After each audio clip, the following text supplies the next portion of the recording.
శ్రోతలకు నా హృదయపూర్వక నమస్కారములు. మనం ఆత్మజ్ఞాన సంబంధిత అనేక విషయాలను ఈ ఆధ్యాత్మిక ప్రచురణలు శీర్షికల ద్వారా చెప్పుకుంటున్నాం. ఈ ఆత్మజ్ఞాన సంబంధిత అన్నప్పుడు ఏంటంటే కేవలము సంపూర్ణమైనటువంటి ఆధ్యాత్మికము.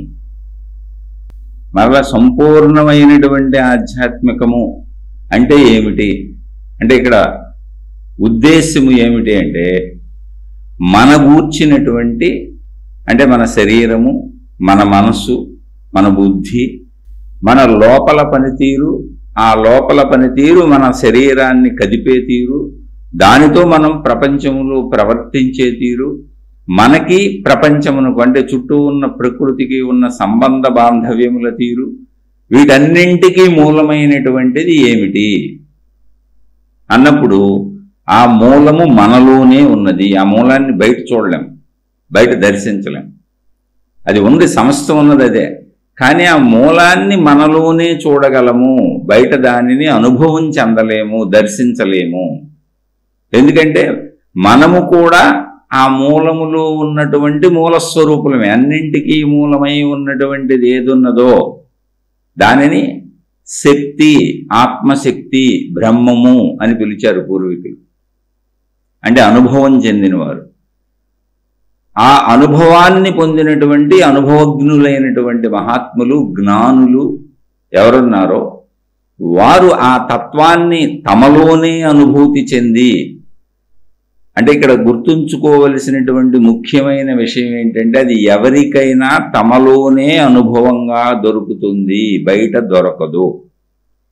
అందుకని తమలోనే అనుభూతి చెంది తమలోనే ఉన్నటువంటి ఆ తమ స్వస్వరూపమైనటువంటి ఆ అనంత ఆత్మశక్తిని, ఆ బ్రహ్మమును తమలోనే అనుభూతి చెంది తాము శరీరధారులము మాత్రమే కాదు, నశించిపోయే శరీర స్వరూపులము మాత్రమే కాదు, పంచేంద్రియాల దేహధారులము మాత్రమే కాదు, మేము ఎన్నటికీ నశించని అనంత ఆత్మశక్తి స్వరూపులము అనే సత్యాన్ని అనుభూతి చెంది ఆ అనుభూతి చెందినటువంటి విషయాలను ఆత్మజ్ఞానముగా అనేక బోధలుగా గ్రంథాల రూపంలోకి వచ్చినాయి. వాళ్ళ బోధలేవి.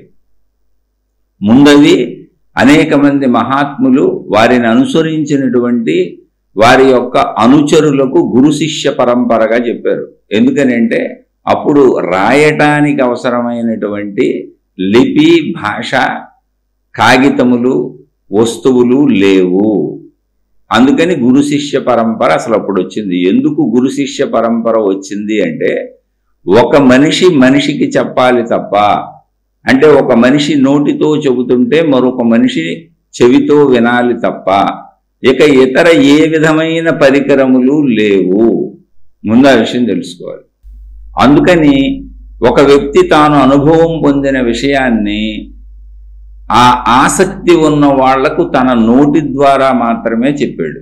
అలా చెబుతున్న వ్యక్తిని గురువని, ఆసక్తి ఉండి తెలియని విషయాన్ని తెలుసుకుంటున్న వారిని శిష్యుడు అన్నారు. అందుకని మనుషులు మాత్రమే మనుషులకు చెప్పుకునేలా తయారైంది. తెలిసి చెబుతున్న మనిషిని గురువు అన్నారు, తెలియక వింటూ తెలుసుకుంటున్నటువంటి వ్యక్తిని శిష్యుడు అన్నారు. తెలుసుకున్న తర్వాత ఇతను గురువై మళ్ళా తన తర్వాత వాళ్ళకి చెప్పారు. ఇది పరంపర, గురు శిష్య పరంపర. అంటే మనిషి నుంచి మనిషికి, మనిషి నుండి మనిషికి, మనిషి నుండి మనిషికి వచ్చింది. ఆ తరువాత కాలంలో భాషలు ఏర్పడినాయి, లిపిలు ఏర్పడినాయి, రాయటానికి అనుకూలమైనటువంటి వస్తువులు కనుగొన్నారు. అనేక విధములుగా వాటిని లిపిలో, భాషలో కనుగొనబడిన వస్తువులపై లిఖించారు. తాళపత్ర గ్రంథాలని, అనేక రాగి రేకుల మీద, ఇలా అనేక రకాలుగా అప్పట్లో వారికి కుదిరినటువంటి అనేక వస్తువులు ఏమున్నాయో రాయటానికి వీలైనటువంటివి వాటిపై నిక్షిప్తం చేశారు. అక్కడి నుంచి మళ్ళీ అది తరతరాలుగా నేడు పుస్తకము అంటే పేపర్ కనుగొన్నారు.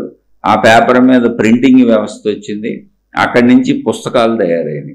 తరువాత తదుపరి ఇప్పుడు పుస్తకాల నుండి కూడా ఇంటర్నెట్లో దీనిని రికార్డు చేసే సౌకర్యం వచ్చింది. అంటే ఒక మనిషి మాట్లాడుతుంటే దాన్ని రికార్డు చేస్తే ఆ రికార్డు చేసింది ప్రపంచవ్యాప్తంగా ఇంటర్నెట్లో యూట్యూబ్లో పెట్టేస్తే, అంటే అనేక మాధ్యమాలు ఉన్నాయి, అలా పెట్టేస్తే ఎవరైనా ఎక్కడైనా వినవచ్చు. అంటే ఇప్పుడు పుస్తకాలతో కూడా అవసరం లేకుండా పోయింది, స్వయంగా మనిషి చెప్పేదే వినొచ్చు.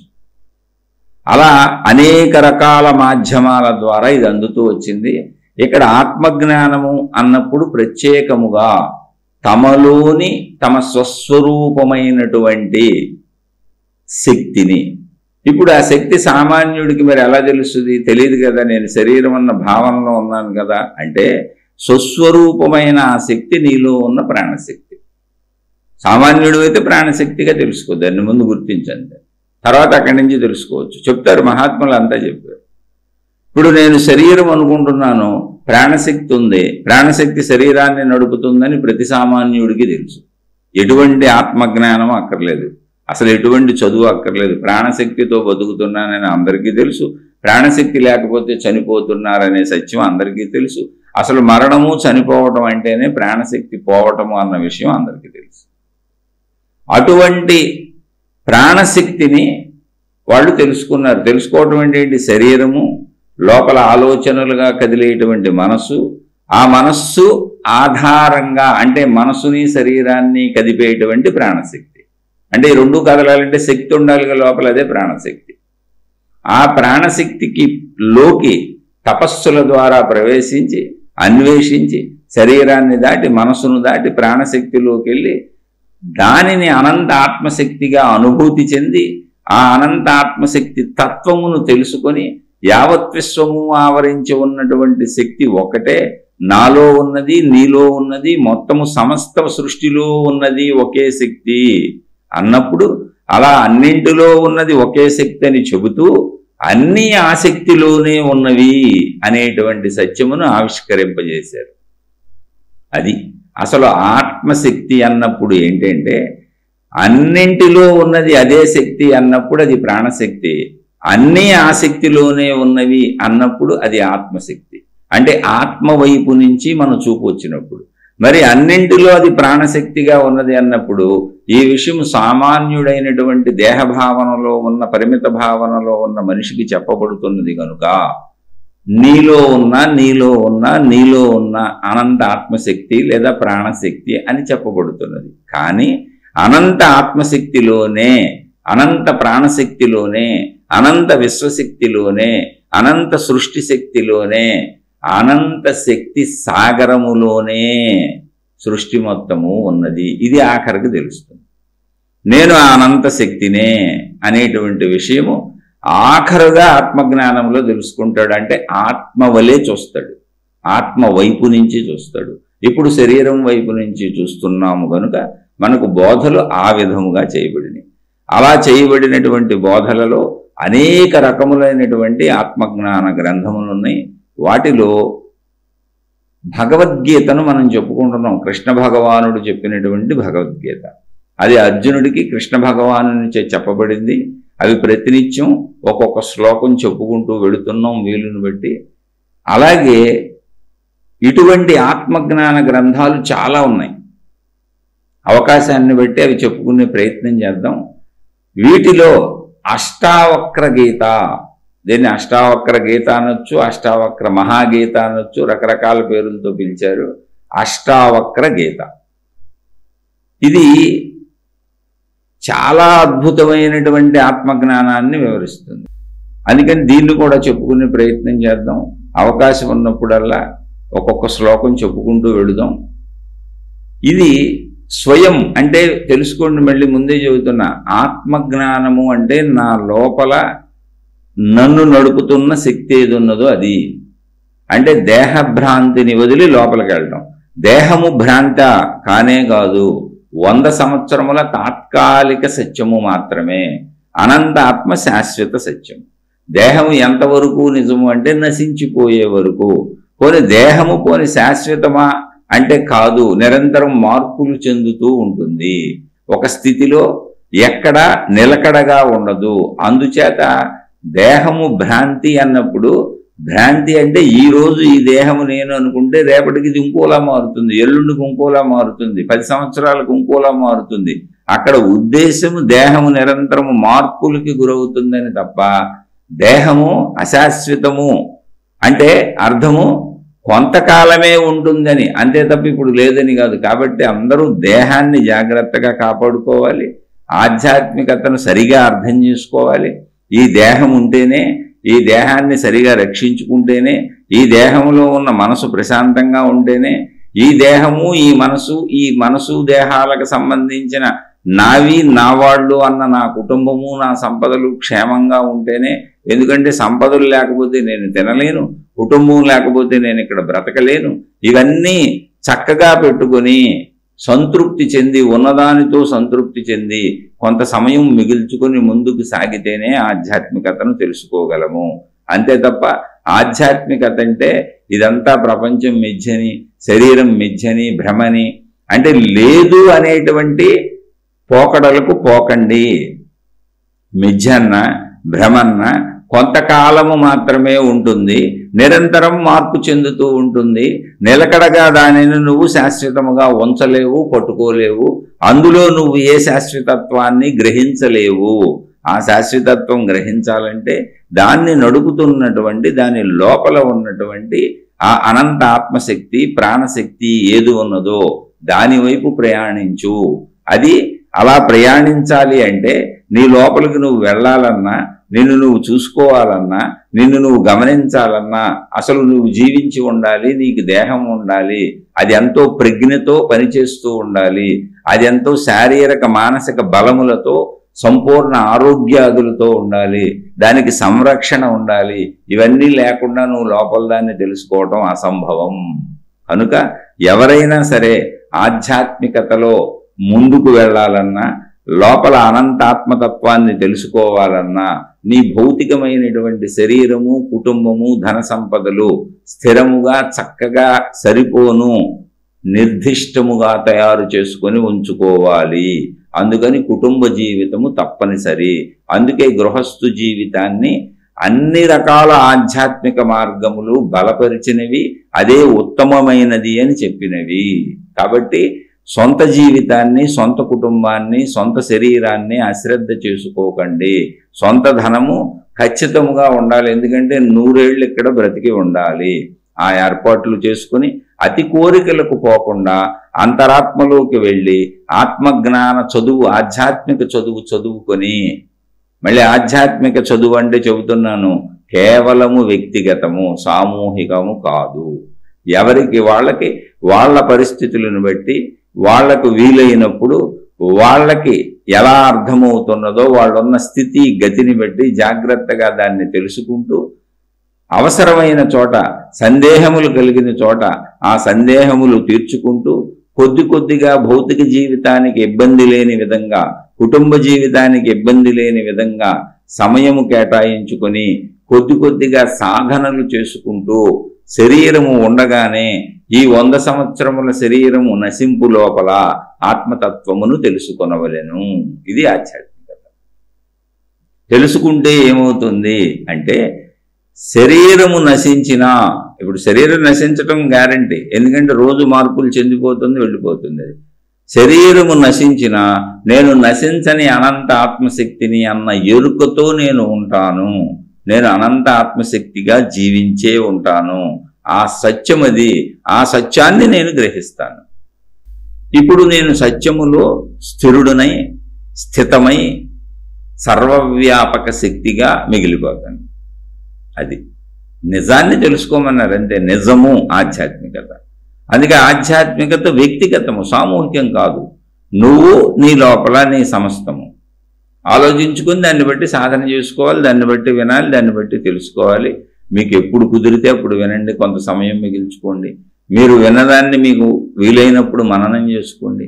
ఆ మననం చేసుకుంటున్న దాన్ని మీకు వీలైనప్పుడు కాసేపు సాధన చేయండి. ఆ సాధనకి మీరు తపస్సు అంటారో, ధ్యానం అంటారో, విచారణ మార్గం అంటారో, మీకు నచ్చిన పేరు పెట్టుకోండి. కానీ ఏకాంతంగా కూర్చొని అలా కళ్ళు మూసుకొని మననం చేసుకుంటూ ఆ భావస్థితిలోకి, మనం ఏ భావాలను ఏ శ్లోకాలలో చెప్పుకుంటామో ఆ భావ శ్లోకాలను, ఆ శ్లోక తాత్పర్యాలను మననం చేసుకుంటూ ఆ అనంత ఆత్మజ్ఞాన భావనలోకి వెళ్ళే ప్రయత్నాన్ని చేయండి. ఒకవేళ చెడు వచ్చింది, చెడు పోగొట్టుకునే ప్రయత్నం చేయండి. చెడు గురించి చెప్పుకుంటున్నాం, చెడు పోగొట్టుకోవాలి. మంచి గురించి చెప్పుకుంటున్నాం, మంచిని పెంచుకోవాలి. ఇలా పరిశీలించుకుంటూ విచారించుకుంటూ అలా ముందుకు సాగుతూ వెళుతుంటే సాధన శ్రవణంతో పాటే ఆటోమేటిక్గా జరిగిపోతూ ఉంటుంది. శ్రవణం వింటారు, తర్వాత వీలైనప్పుడు మననం చేసుకోండి. ఇప్పుడు శ్రవణం కూడా మీ సౌకర్యంగా మీరు ఎప్పుడు కావాలంటే అప్పుడు వినొచ్చు. ఎందుకంటే యూట్యూబ్లో అది పర్మనెంట్గా ఉండిపోయి ఎంతోమంది మహాత్ములు చెప్పారు. చక్కగా వెళ్ళండి, ఇంటర్నెట్లోకి వెళ్ళండి, మీకు వీలైనప్పుడు వినండి. మీకు వీలైనప్పుడు శ్రవణము, మీకు వీలైనప్పుడు మననము, మీకు వీలైనప్పుడు సాధన. మీకు ఎందుకని మీ భౌతిక జీవితం దెబ్బకొట్టుకోకూడదు. గత కాలంలో అయితే ఎందరూ కూడా ఇది తెలిసినటువంటి మహాత్ముల దగ్గరికి వెళ్ళి వాళ్ళ ఆశ్రమాలలో ఉండి వాళ్ళకు సేవలు చేసి వాళ్ళను మెప్పించి వాళ్ళతో ఆ విషయాలను చెప్పించుకుని వాళ్ళ దగ్గరే కూర్చొని సాధనలు చేసుకోవాలి. ఇప్పుడు ఆ అవసరత లేదు. చక్కటి అవకాశాన్ని సృష్టించింది ప్రకృతి, ఇచ్చింది. ప్రతి అభివృద్ధి ఏదో ఒకటి మానవుడికి ఇంకా బాగా ఉపయోగపడుతున్నదే. అభివృద్ధిని ఉపయోగపరుచుకోవాలి తప్ప దాన్ని ఉపయోగించుకుని పాడైపోకూడదు. ఇప్పుడు వచ్చినటువంటి ఇంటర్నెట్, ఈ సౌకర్యములన్నీ కూడా ఎంత అభివృద్ధిని మనిషికి ఇచ్చినాయి అంటే మనిషి తానున్న చోట కదలకుండా సమస్తాన్ని వినగలడు. మళ్ళీ ఆ విన్నదాన్ని తానే మననం చేసుకొని సాధన చేసుకోగలడు. తనకొచ్చిన సందేహములు దాని ద్వారానే మరలా తీర్చుకోగలడు. చూడండి, అన్నీ తన ఎదురుగా ఉన్నాయి. ఇప్పుడు నీ జీవితాన్ని నువ్వు జీవిస్తూ నువ్వు కుటుంబాన్ని వదలక్కర్లా, జీవితాన్ని వదలక్కర్లా, ధన సంపాదన వదలక్కర్లా, అన్నింటినీ జాగ్రత్తగా పెట్టుకో. ధర్మంగా జీవించు. ధర్మంగా జీవిస్తూ కొంత సమయం మిగిల్చుకొని నీకు వీలైనప్పుడు విను, నీకు వీలైనప్పుడు మననం చేసుకో, నీకు వీలైనప్పుడు సాధన చేసుకో. కానీ వీలు కల్పించుకో. అదొక్కటే నువ్వు చేయవలసిన పని. నీ ఇంటికే వచ్చేసింది. అలా అనేక రకాలుగా అనేక మంది అందించారు. ఇప్పుడు మనం భగవద్గీతను చెప్పుకుంటున్న విధంగానే అష్టావక్ర గీతను కూడా చెప్పుకునే ప్రయత్నం చేద్దాం. ఇది అద్భుతమైనటువంటి జ్ఞాన గ్రంథము. అసలు ఈ అష్టావక్ర గీతను అంటే దీని గురించి ఒక చిన్న ఉదాహరణ చెబుతాను. రామకృష్ణ పరమహంస అంటే ఎందుకు తెలుసుకోవాలి అసలు ఈ గీతను అనే దానికి చెబుతున్నాను అనమాట. అనేక మంది దీన్ని ఎంత గౌరవించారు అని. రమణ భగవానులు దీని గురించి ఆయన ఉన్నప్పుడు ఆయనే స్వయంగా దీని గురించి వ్యాఖ్యానాలు చెప్పారు తన దగ్గర ఉన్న వాళ్ళకి. అవన్నీ రమణ మహర్షి ఆశ్రమాల వారి వెబ్సైట్లో దొరుకుతాయి మీకు. వాళ్ళు పుస్తకాలు కూడా రిలీజ్ చేశారు.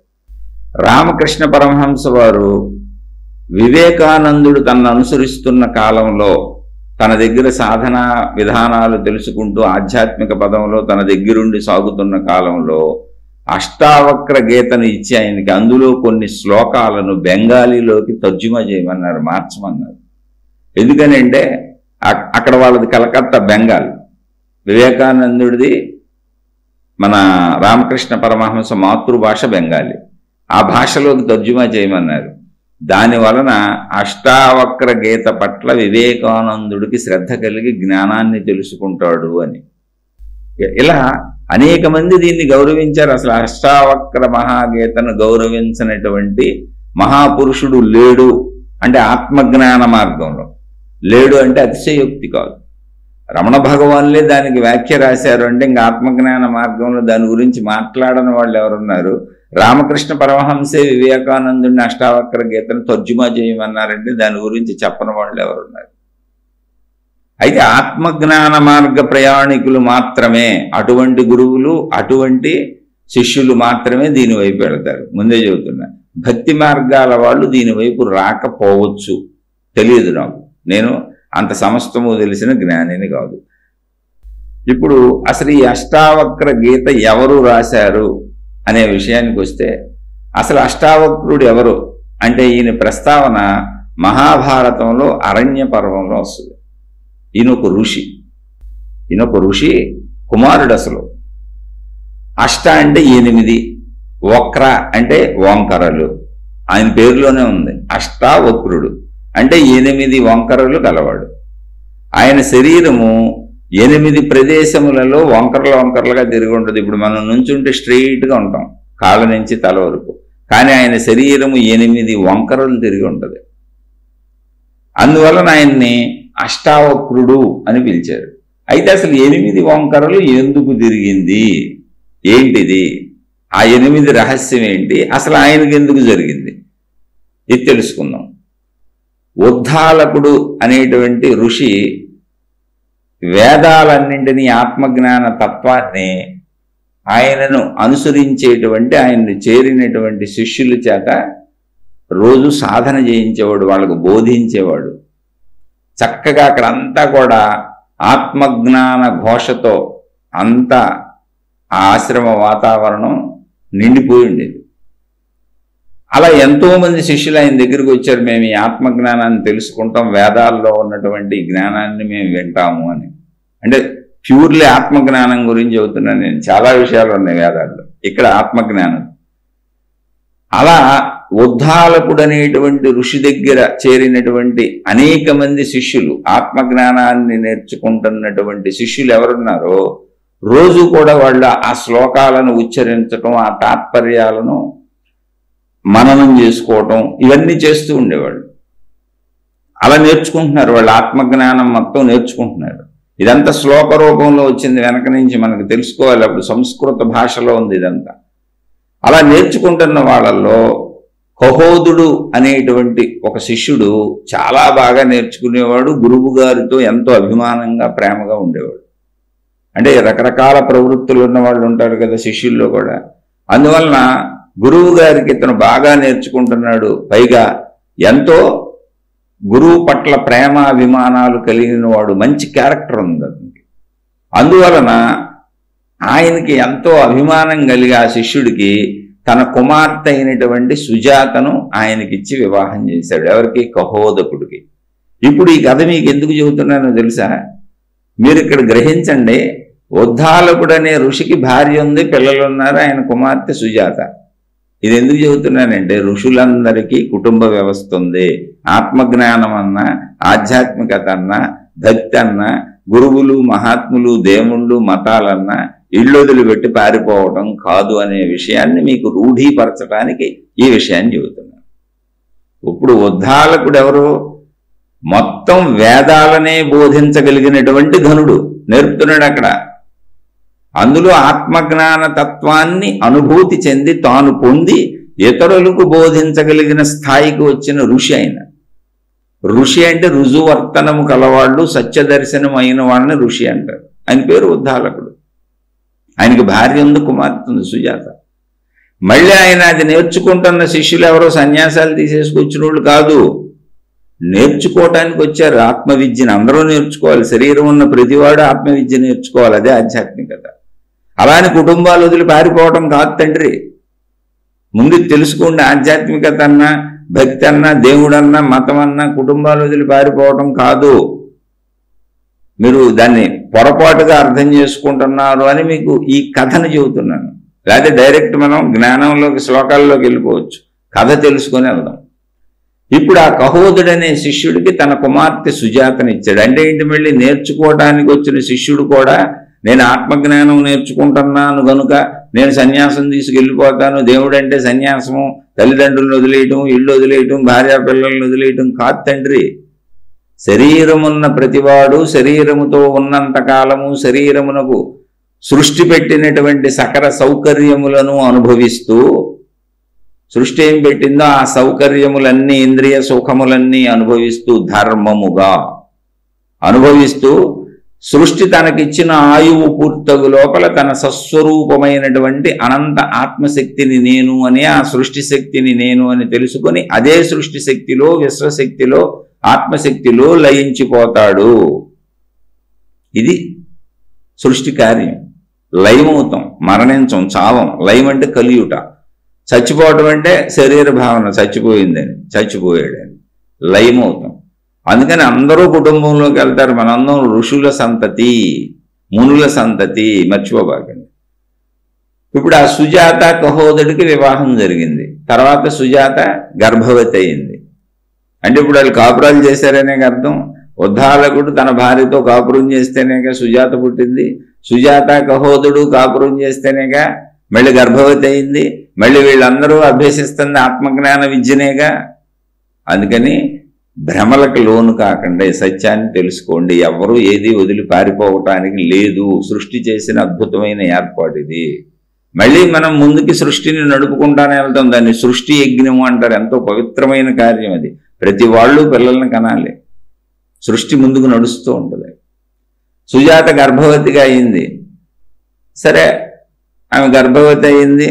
లోపల గర్భంలో శిశువు పెరుగుతున్నాడు. చక్కగా శిశువు కొంచెం ఇంకా ప్రసవించే దశకు వచ్చాడు. అంటే లోపల పిండం చక్కగా తయారైపోయింది శిశువు. సరే, ఈ సంసార జీవితంతో పాటు వీళ్ళకి నిత్యకృత్యం ఏంటి? ఆత్మజ్ఞాన విద్యను అభ్యసించటం. ఆ విద్యను అభ్యసిస్తూ ఆయన ఆ శ్లోకాలను వాటి అర్థాలను చదువుకుంటూ మననం చేసుకుంటున్నాడు. ఎవరో కహోదకుడు. ఆయన అలా మననం చేసుకుంటున్నప్పుడు ఆయన మననం చేసుకుంటూ ఉచ్చరిస్తున్నటువంటి శ్లోకములు ఏమున్నవో వాటిని తప్పుగా చెప్పాడు ఆయన. అంటే పొరపాటుగా చెప్పాడు వాటి అర్థాలని, వాటి విషయాలని. అయితే ఎన్నిసార్లు? 8 సార్లు పొరపాటు పడ్డాడు ఆయన, తప్పు చెప్పాడు. అప్పుడు లోపల ఉన్నటువంటి శిశువు, తన లోపల అంటే ఎవరో సుజాత గర్భంలో ఉన్నటువంటి శిశువు, ఆవిడ పక్కనే ఉంది, కహోదకుడు పక్కనే ఉంది. ఆయన ఇవన్నీ ఉచ్చరించి, ఆ శ్లోకాలను ఉచ్చరించి వాటి అర్థాలను మననం చేసుకుంటూ ఉంటే సుజాత పక్కనే ఉండి వింటుంది. వీళ్ళందరి పని అదే, ఆత్మజ్ఞానాన్ని సాధన చేసుకునేవాళ్ళు జీవితంలో ఒక భాగంగా. అలా ఆయన చెబుతున్నప్పుడు వింటున్న సుజాత గర్భంలో ఉన్నటువంటి కుమారుడు కూడా వింటున్నాడు. తల్లి గర్భంలో ఉన్నటువంటి కుమారుడు కూడా. తండ్రి 8 సార్లు తప్పుగా ఉచ్చరించాడు, ఎవరో కహోదకుడు. అప్పుడు ఆయన చెప్పాడు, అయ్యా మీరు దీన్ని తప్పుగా ఉచ్చరిస్తున్నారు అని గర్భంలోంచి చెప్పాడు. గర్భంలోంచి తండ్రికి చెప్పాడు, అయ్యా మీరు 8 చోట్ల దీన్ని తప్పుగా ఉచ్చరించారు అని చెప్పాడు. వెంటనే కహోదకుడికి కోపం వచ్చింది. ఒరే, నువ్వెంత ఆఫ్టర్ ఆల్ బొడ్డాగాడివి, ఇంకా గర్భంలో ఉన్న శిశువువి, నువ్వు ఇంకా బయటికే రాలేదు. నేను సంవత్సరాల నుంచి మా గురువు గారి దగ్గరుండి వీటినన్నిటినీ అభ్యసిస్తూ ఇందులో ఎంతో ప్రావీణ్యతను సాధించుకుంటే, నన్ను ఎంతో అభిమానించి నేను బాగా ప్రావీణ్యతను సాధించుకున్నటువంటి ఉన్నతమైన వ్యక్తిని భావించిన నా గురుదేవులు, ఉద్ధాలకులు ఆయన కుమార్తెనే నాకు ఇచ్చి వివాహం చేశారు. అంతటి ఘనుణ్ణిరా నేను. నువ్వు ఇప్పుడొచ్చి గుడ్డొచ్చి పిల్లని ఎక్కిరించింది అన్నట్టుగా ఇంకా నువ్వు పుట్టను కూడా పుట్టలేదు, కడుపులో నుండే నన్ను నువ్వు 8 చోట్ల తప్పు చెప్పానంటావా అని అహంకారం వచ్చింది ఆయనకి, కోపం వచ్చింది ఆయనకి. ఆ కోపం వచ్చి తన సొంత బిడ్డనే శపించాడు ఆయన. ఇప్పుడు మీరు చూడండి, తండ్రులందరూ కరెక్ట్ అనుకోబాకండి, ఇందులో ఇంకోటి చెప్పారు. మళ్ళీ ఇది ఎప్పుడుది ఇది భగవద్గీత అయింది. మహాభారతంలో దీని ప్రస్తావన వస్తుంది, అష్టావక్రుడిది. ఆ టైంలోనే తండ్రులు పిల్లల మీద దాళ్లు చేయటం ఉంది. తన సొంత కొడుకుని శపించాడు ఆయన. అంటే చెబితే భరించలేరు, ఎదురు చెబితే భరించలేని తల్లిదండ్రులు బోల్డ్ మంది ఉంటారు. అయితే తల్లులు శాపాలు పెట్టినట్టు ఎక్కడా లేదు, తక్కువ తండ్రులే ఉన్నాయి. ప్రహ్లాదుడిని చంపబోయాడు కదా హిరణ్యకశిపుడు. ఎన్నిసార్లు తన సొంత కొడుకుని చంపడానికి ఎన్ని ప్రయత్నాలు చేశాడు. అప్పుడే కదా నరసింహావతారం ఎత్తి హిరణ్యకశిపుడిని చంపాల్సి వచ్చింది. లేకపోతే కొడుకుని చంపుతున్నాడు. ఎందుకు చంపుతున్నాడు కొడుకుని? నాన్న, అనంత ఆత్మతత్వం ఉంది, విశ్వం అంతా అనంత ఆత్మస్వరూపమైనటువంటి ఆ పరబ్రహ్మం ఉంది. ఆ పరబ్రహ్మాన్ని తెలుసుకొని అహంకారంతో నేనే దేవుణ్ణి అంటావేంటి, నన్నే పూజించమంటావేంటి నాన్న, తప్పు నాన్న అని చెప్పాడు ప్రహ్లాదుడు. అందుకని ఆయన్ని చంపబోయాడు. ఇప్పుడు ఎవరో ఒకళ్ళే బతకాలి, కొడుకుని చంపేస్తాడు. కొడుకు సత్యం చెబుతున్నవాడు, తండ్రి అసత్యం చెబుతున్నవాడు. నేనే దేవుణ్ణి, నన్నే పూజించమంటున్నాడు. అందుకని సత్యాన్ని బతికించడానికి, అసత్యాన్ని చంపడానికి అనంత ఆత్మశక్తి, ఆ పరమాత్మ శక్తి నరసింహావతారం ఎత్తి సంహరించింది. ఎవరిని? తండ్రిని, కొడుకుని రక్షించడానికి. ఎందుకంటే సత్యం చెప్పేది కొడుకు కనుక. ఇలా కొడుకుల మీద దాడులు చేసిన తండ్రులు పురాణాల నుంచి ఉన్నారు. ఇంకొక ఆయన ఉన్నాడు, ఆయన పేరు కొంచెం మర్చిపోయాను నేను. ఆయనైతే తన స్వర్గ సుఖాలను అనుభవిస్తూ గడిపాడు, మహారాజు. పేరు మర్చిపోయాను, మరలా గుర్తొస్తే తప్పక చెబుతాను, ప్రస్తుతానికి మర్చిపోయాను. ఆయన ఎన్ని సుఖాలను అనుభవించినా ఆయనకి దాహం తీరలా. కానీ వృద్ధాప్యం వచ్చేసింది. అందుకని వృద్ధాప్యం వచ్చి చనిపోతాను, చనిపోకూడదని భగవంతుడి గురించి తపస్సు చేసి భగవంతుడు ప్రత్యక్షమైతే, అయ్యా నాకు నిరంతర యవ్వనం కావాలి, నేను సుఖాలను అనుభవిస్తూనే ఉండాలి, నా కోరిక తీరటం లేదు అన్నాడు. అయ్యా అది సృష్టి విరుద్ధం అయ్యా, నీకు అటువంటి వరం నేను ఇవ్వలేను అని చెప్పి భగవంతుడు చెప్పాడు. అప్పుడు ఆయన దానికి మరి నేను తపస్సు చేశాను కదా, నాకేంటి ఫలం, మరి మీరు ప్రత్యక్షమయ్యని అడిగాడు. ఆయన సృష్టి ధర్మాలను మార్చటం ఉండదు, నీకు కావాలంటే ఎవరైనా నీ వృద్ధాప్యాన్ని తీసుకొని దానికి బదులుగా వారి యవ్వనాన్ని నీకు ఇస్తే వారి యవ్వన కాలం నువ్వు అనుభవించవచ్చు అంటే అతను తన సొంత కొడుకు యొక్క యవ్వనాన్ని తీసుకొని ఆ కొడుకు ఇస్తానన్నాడు. తన తండ్రి బాధ చూడలేక, తన తండ్రికి ఉన్న కోరికలు చూసి అబ్బో ఈయనకి యవ్వనాసక్తి బోల్డ్ ఉంది, భోగాసక్తి బోల్డ్ ఉంది, నేనే అని కొట్టుకుంటున్నాడని తన తండ్రికి తన యవ్వనాన్ని ఇచ్చి తండ్రి వృద్ధాప్యాన్ని స్వీకరించాడు. ఇటువంటి తండ్రులు అనాదిగా ఉన్నారు. అలాగే ఇక్కడ ఎవరిని తక్కువ చేయాలని కాదు గాని దశరథ మహారాజుకి కైకమ్మ మీద ఉన్నటువంటి మోహము చేతే రామచంద్రుడు వనవాసానికి అడవులకు వెళ్ళవలసి వచ్చింది. అన్యాయంగా తండ్రులు ఎప్పటి నుంచో కొడుకులకు అన్యాయాలు చేస్తూనే ఉన్నారు. కాకపోతే ఇది అతి తక్కువ సంఖ్యలో ఉంటారు. సహజంగా తల్లిదండ్రులు తమ బిడ్డల అభివృద్ధిని కోరుకుంటూ ఉంటారు. కానీ జ్ఞానపరమైన విషయాలలో ఇప్పుడు చూడండి, జ్ఞానం నానా నువ్వు తప్పు చెబుతున్నావు అన్నటువంటి అష్టావక్రుడిని తన సొంత తండ్రి ఇంకా పుట్టనైనా పుట్టని బిడ్డని, కడుపులోనే ఉన్న బిడ్డని శపించాడు. ఏమని అంటే 8 సార్లు నేను తప్పు చెప్పానన్నావు కనుక 8 వంకర్లతో నువ్వు పుట్టని శపించాడు. ఆలోచించండి. అది అంటే కీర్తికాంక్ష ఉన్న వాళ్ళ జోలికి మనం వెళ్ళకూడదు. తల్లి అయినా తండ్రి అయినా ఎవరైనా కీర్తికాంక్ష కనపడుతుంది. తల్లి కావచ్చు, తండ్రి కావచ్చు, గురువు కావచ్చు, మహాత్ముడు ఎవరైనా కావచ్చు, వాళ్ళలో కీర్తికాంక్ష కనపడుతుంది అనుకోండి. స్నేహితుడు కావచ్చు, బయట వాళ్ళు కావచ్చు, ఇంట్లో వాళ్ళు కావచ్చు, ఎవరైనా భార్య కావచ్చు, భర్త కావచ్చు, కీర్తికాంక్ష ఉన్న వాళ్ళ జోలికి వెళ్తే ఇదిగో ఇలాగే ఉంటుంది. తన సొంత కొడుకుని అష్టవంకర్లతో జన్మించమని శపించాడు. ఏంటి తప్పు చదివే నాన్న అని చెబుతా, ఆయన చదివిన తప్పే మళ్ళీ పని నిజం కాదు, కానీ తప్పును భరించలేకపోతున్నాడు, శపించాడు. అందుకని ఆ తండ్రి యొక్క శాప కారణంగా అష్టావక్రుడు 8 వంకరలతో జన్మించాడు. అయితే అది అయిపోయింది. తర్వాత ఒక సందర్భంలో ఈ కహోదకుడు అంటే ఈ పండితులందరికీ కూడా రాజులు సభలు పెట్టి వాదోపవాదములంటే ఎవరి వాదం వాళ్ళు నిరూపించుకోమని చెప్పేవాడు. అంటే వీళ్ళందరూ ఇప్పుడు నేర్చుకున్నారు కదా అనంతాత్మతత్వాన్ని. అలా ఒక సంవాదం జరిగింది. వందినుడు అనేటువంటి పండితుడు చేతిలో ఈ కహోదకుడు విదేశ రాజ్యము అనే చోట జరిగినటువంటి పండిత సభలో ఓడిపోయాడు. ఈ ఓడిపోయిన వాళ్ళకి శిక్ష ఏంటి అంటే 12 ఏళ్ళు చెరసాలలో పెట్టారు. ఆయన చెరసాలలో బంధించారు. అది 12 ఏళ్ళలో కాదు, అది కూడా సరిగ్గా నాకు గుర్తులేదు, ఒకవేళ తప్పు ఉంటే నన్ను క్షమించండి. అంటే ఎప్పటివో గుర్తు చేసుకొని మీకు చెబుతున్నానంటే. సరే, ఆయన చెరసాలలో ఉండిపోయాడు అక్కడ. ఎందుకని తప్పు చెప్పాడు, ఆయన సరిగ్గా చెప్పలేదు. ఆయన చూడండి, ఇప్పుడు తన కొడుకుని అష్టవంకర్లతో జన్మిస్తామన్నాడు, అక్కడ తప్పే చెప్పాడు. తప్పు చెప్పావన్న కొడుకుని శపించాడు, అక్కడ ఏం చేయడం కుదరదు కనుక. అన్నీ నాకు వచ్చేసినాయి అనుకుని అహంకారం చేసే ప్రమాదం ఇది, అహంకారం చేసే పొరపాటు ఇది. అహంకారానికి శిక్షలు తప్పవు. ఆనాడు కొడుకుని శపించినటువంటి శిక్ష ఆయనకి తిరిగి వచ్చింది చూడండి. ఆ పండితుల సభలోకి వెళ్ళి నాకు అన్నీ తెలుసు అని వాళ్ళతో వాదించి ఓడిపోయాడు. అంటే తప్పులు చెప్పాడు అక్కడ కూడా. ఓడిపోయాడు అంటే అర్థం అదేగా, ఎదుటి పండితుడి చేతిలో ఓడిపోయాడు, తప్పులు చెప్పాడు. ఎవరిని ఇప్పుడు కొడుకు తప్పు చెబితే కొడుకుని శపించాడు, ఆన్లైన్ చేయగలడో తీసుకెళ్లి జైల్లో పారేశారు. అది రియల్గా జరిగిందిగా, ఎదురుగా అనేక వందల వేల మంది నిండు సభలో జరిగిన వాగ్వివాదం అది. ఆయన ఓడిపోయాడు, తప్పు చెప్పాడు. సరే, అది అయిపోయింది. అది అయిపోయిన తర్వాత ఆయన్ని చెరసాలలో బంధించారు.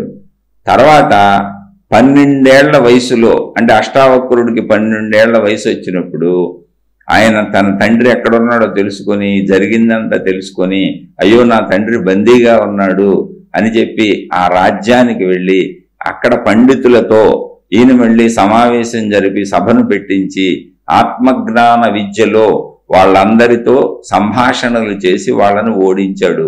ఈయనే గెలిచాడు. అప్పుడు రాజు అడిగాడు, నీకేం కావాలని? నా తండ్రిని బంధ విముక్తుడిని చేసి మాతో పంపేయమన్నాడు. తండ్రిని బంధ విముక్తుడిని చేసి ఆయన చెరసాలలోంచి తీసుకొచ్చి ఆ వస్తూ అక్కడ దగ్గరలో ఉన్నటువంటి సామంగ నదిలో స్నానం చేసి ఆయన తన వైకల్యములన్నీ పోగొట్టుకున్నాడు అని చరిత్ర చెబుతుంది. అయితే అక్కడ ఏం జరిగి ఉంటుంది అంటే, ఖచ్చితంగా తండ్రి తనను శపించాడు, అదే తండ్రిని ఈయన రక్షించాడు వెళ్ళి. రక్షించేటప్పటికి తండ్రి మనసు సత్యాన్ని తెలుసుకొని ఉంటుంది. అప్పుడు తప్పు చెప్పాను అంటే నాకు కోపం వచ్చి శపించాను, కానీ నేను చెప్పింది తప్పే, కానీ నా మిడిమిడి జ్ఞానంతో అది రైట్ అనుకుని వీడిని శపించాను. ఇక్కడికి వచ్చినాక పండితుడి చేతులు నేను ఓడిపోయాను అంటే నాకు తెలిసింది తక్కువ, నా కుమారుడికి తెలిసింది ఎక్కువ అని తండ్రి పశ్చాత్తాపడి ఉంటాడు. తన శాపాన్ని ఆ తండ్రి వెనక్కి తీసుకొని ఉంటాడు. ఆ పశ్చాత్తాపమే శాప విముక్తిగా అయి ఉంటది. తన కొడుకుని చూసి మురిసిపోయి ఉంటాడు. తనను మించిన ఘనుడు అని అంగీకరించి ఉంటాడు. అందువలన తన కొడుకు చక్కగా ఉండాలని మనస్ఫూర్తిగా కోరుకొని ఉంటాడు. ఆ శాపం తన తప్పు అని భావించుకొని ఉంటాడు. అందుకని ఆయన వైకల్యములన్నీ పోయి ఆయన మామూలుగా తయారయ్యాడు అని చరిత్ర చెబుతుంది. ఆ తర్వాత అష్టావక్రుడు దేశాటన చేసుకుంటూ వెళుతున్నాడు. ఆయన అలా వెళ్తూ ఆయన జనకుడి రాజ్యానికి వచ్చాడు. అక్కడ జనకుడి రాజ్యంలో జనకుడిని కలిసి అక్కడున్న పరిస్థితులకు తగ్గట్టుగా జనకుడికి ఆయన అనేక బోధలు చేశాడు. జనకుడికి చాలా జిజ్ఞాస ఉంది, ఆత్మజ్ఞాన జిజ్ఞాస. అవన్నీ ఆయనకు అడిగినప్పుడు ఆయనకు ఆ బోధలన్నీ చేశాడు. అది దానినే అష్టావక్ర గీత అన్నారు. అంటే జనకుడికి అష్టావక్ర మహర్షి చెప్పినటువంటి ఆత్మజ్ఞాన విషయములు ఇవన్నీ కూడా ఒక చోట ఒక పుస్తకంగా అంటే ఒక గ్రంథంగా తయారు చేయబడి కరెక్ట్గా దీనిని ఎప్పుడు అంటే ఈ గ్రంథం ఎప్పుడు తయారు చేయబడింది అనే దానికి నిర్ధారించినటువంటి సమయము చెప్పబడటం లేదు. అయితే ఇది భగవద్గీత తర్వాతే వచ్చి ఉండవచ్చు అనేటువంటి విధానం ఒకటి చరిత్రలో చెప్పబడుతుంది. ఏది ఎప్పుడు వచ్చినా మనకెందుకు, అందులో ఉన్న సారాన్ని తీసుకోవటమే. ఈ గ్రంథాన్ని రోజు కొద్దిగా వీలైనప్పుడు ఒక్కొక్క శ్లోకం అలా చెప్పుకునే ప్రయత్నం చేద్దాం. అలా చెప్పుకుంటూ అటు భగవద్గీతను ఇటు అష్టావక్ర గీతను ఇక మిగిలినటువంటి మన సోదరులు ఎవరైనా అడిగేటువంటి సందేహాలకు సంబంధించినటువంటి విషయాలను మొత్తముగా ఆత్మజ్ఞాన సంబంధిత విషయాలను అంటే మన స్వీయ వ్యక్తిత్వమునకు, మన శరీరమునకు, మన మనసుకు, మన బుద్ధికి, మన అంతరంగమునకు, మనలోని ప్రాణశక్తికి, ఈ ప్రాణశక్తికి బయట ఉన్నటువంటి సృష్టి శక్తికి కల సంబంధ బాంధవ్యాలను తెలిపేటువంటి ఆధ్యాత్మిక చదువును, ఆత్మజ్ఞాన చదువును చదువుకుంటూ వెళదాము. అష్టావక్ర గీతను అవకాశాన్ని బట్టి చెప్పుకుంటూ వెళ్ళే ప్రయత్నం చేద్దాం. చక్కగా మీరు కూడా మీకు వీలున్నప్పుడు, ఎప్పుడు వీలైతే అప్పుడు, ఎప్పుడు కుదిరితే అప్పుడు మీ భౌతిక జీవితం పాడు చేసుకోకుండా, మీ కుటుంబక జీవితం దెబ్బకొట్టుకోకుండా, మీ ఆర్థిక జీవితాన్ని జాగ్రత్తగా గమనించుకుంటూ చూసుకుంటూ కొంత సమయాన్ని మిగిల్చుకొని ఉన్నదానితో సంతృప్తిగా ధర్మయుతంగా జీవిస్తూ ఉంటే ఖచ్చితంగా సమయం మిగులుతుంది. అలా మిగుల్చుకొని వినే ప్రయత్నం చేయండి. ఆ విన్నదానిని మననం చేసుకునే ప్రయత్నం చేయండి. అలా మననం చేసుకుంటూ కాసేపు ఏకాంతంగా కూర్చొని మీ లోపలికి మీరు వెళ్ళి మిమ్మల్ని మీరు గమనించుకుంటూ ధ్యానమో తపస్సో విచారణో మీకు ఇష్టం వచ్చింది ఏ భావనతో అయితే ఆ భావనతో కొద్దిగా సాధన చేయండి. అష్టావక్ర మహాగీత మొదటి శ్లోకంతో మరలా కలుసుకుందాం. ఇప్పటికి ఈ శీర్షికను ముగించుకుందాం. శుభమస్తు. మీకు మీ కుటుంబ సభ్యులకు మేలు చేకూరుగాక. నాది సంపూర్ణ జ్ఞానం కాదు, నేను చెప్పేవి నా సొంత విశ్లేషణలు. ఏవైనా ఎక్కడైనా పొరపాట్లుగా కొన్ని పదాలు కానీ లేదా సంవత్సరాలు ఇటువంటివి చెప్పేటప్పుడు, పేర్లు చెప్పేటప్పుడు కొంచెం పొరపాటు పడి ఏదైనా చెప్తే దయచేసి నన్ను క్షమించండి. కొన్ని చోట్ల పేర్లు చెప్పలేని చోట నాకు గుర్తు లేదని నేనే చెబుతున్నాను. ఎందుకంటే నేను ఏది ప్రిపేర్ అయ్యి చెప్పను. నాకు అప్పుడు అనిపించిన విషయాలను, లోపల నుంచి వస్తున్న భావాలను మన సోదరులు ఎవరైనా అడిగినప్పుడు ఆ అడిగిన దానికి సంబంధించిన భావాలను అలా కళ్ళు మూసుకొని మైకు ముందు కూర్చొని రికార్డ్ చేస్తూ చెబుతూ ఉంటానండి. ఏ విషయము నేను ప్రిపేర్ చేసుకోను. ఎందుకంటే ఈ చదవటం కంటే ప్రిపేర్ చేసుకోవటం ఎక్కువైపోద్ది. ఇప్పుడు అన్ని గ్రంథాలు ఎక్కడ తేవాలి, అది ఎక్కడ చదవాలి, ఎక్కడ చేయాలి. గత 35 సంవత్సరాలుగా ఈ మార్గంలో ప్రయాణించుకుంటూ వెళ్ళాను. అందులో నాకు తెలిసినవి కొంత, నేను నేర్చుకున్నవి కొంత, నాకు గుర్తున్నవి కొంత, నాకు అర్థమైనటువంటి తత్వాన్ని మళ్ళీ మననం చేసుకుంటూ మళ్ళీ నేను వాటిని అన్నింటినీ ఒకసారి సాధన చేసుకుంటూ ఆ సాధనలో భాగంగా మననంలో భాగంగా మీతో వీటిని పంచుకుంటున్నాను. ఎక్కడైనా తప్పులుంటే నేను మానవ మాత్రుడినే, సామాన్యుడినే, పైగా వయసు కూడా పెరిగింది, కొంచెం మతిమరుపు ఉండొచ్చు, పొరపాటు ఉండొచ్చు, అక్షర దోషాలు ఉండొచ్చు, పేర్లు తప్పు చెప్పొచ్చు, విషయం కూడా నేను రైటే చెబుతానన్న నిర్ధారణ లేదు, సామాన్యుడినే, నేను ఆత్మానుభూతి పొందిన జ్ఞానిని కాదు, కనుక తప్పులుంటే క్షమించండి, ఒప్పులుంటే తీసుకొని హాయిగా మీ జీవితంలో మీరు అన్వయించుకుంటూ సాధన చేసుకుంటూ శాంతిగా బతకండి. శుభమస్తు. మరలా మరొక కొత్త శీర్షికతో, అంటే అష్టావక్ర గీతలోని మొదటి శ్లోకంతో మరలా కలుసుకుందాం. శుభమస్తు.